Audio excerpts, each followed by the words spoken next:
கண்டிப்பாக பவித்ரா. அதாவது சுருக்குமடி வலையை முற்றிலுமாக தடை செய்ய வலியுறுத்தி நாகப்பட்டினம், காரைக்கால் மாவட்ட மீனவர்கள் இன்று 2வது நாளாக வேலைநிறுத்த போராட்டத்தில் ஈடுபட்டு வருகின்றனர்.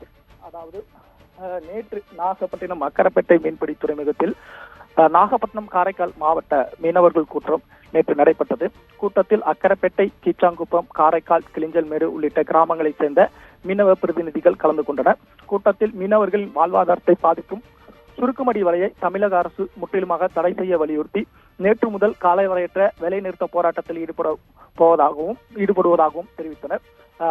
இதை தீவிரப்படுத்த வரும் 24ஆம் தேதி நாளை நாகப்பட்டினம், காரைக்கால், மயிலாடுதுறை மாவட்டத்தை சேர்ந்த மீனவர்கள் கூட்டம் நடத்தி போராட்டத்தை தீவிரப்படுத்த போவதாகவும் அவர்கள் தெரிவித்திருந்தனர். இந்த நிலையில் அதனைத் தொடர்ந்து நாகப்பட்டினம் மாவட்டத்தில் இன்று 2வது நாளாக 27 மீனவ கிராமத்தை சேர்ந்த 700 விசைப்படகு மீனவர்களும் 4000 ஃபைபர் படகு மீனவர்களும் கடலுக்கு செல்லவில்லை என தெரிவிக்கப்பட்டுள்ளது. இதனால் கடற்கரை ஓரங்களில், துறைமுகங்களில் பாதுகாப்பாக படகுகள் நிறுத்தி வைக்கப்பட்டுள்ளது. நாகப்பட்டினம் மாவட்டம் முழுவதும் உள்ள மீனவர்கள் கடலுக்கு மீன் பிடிக்க செல்லாததால் சுமார் மீன்பிடி தொழிலில் ஈடுபட்டுள்ள நேர்முகமாகவும் மறைமுகமாகவும் சுமார் 1 லட்சம் நபர்கள் வேலை இழந்துள்ளனர். இந்த காலவரையற்ற வேலை நிறுத்தம் வரும் 24ஆம் தேதி வரை 3 மாவட்டங்கள் மீனவர்கள் தலைமை கூட்டத்தில் தீவிரப்படுத்துவது குறித்து ஆலோசனை செய்யப்படும் எனவும் தெரிவிக்கப்பட்டுள்ளது. அதுவரை மீனவர்கள் காலவரையற்ற வேலை நிறுத்தத்தில் ஈடுபடுவார்கள் எனவும் தெரிவிக்கப்பட்டுள்ளது.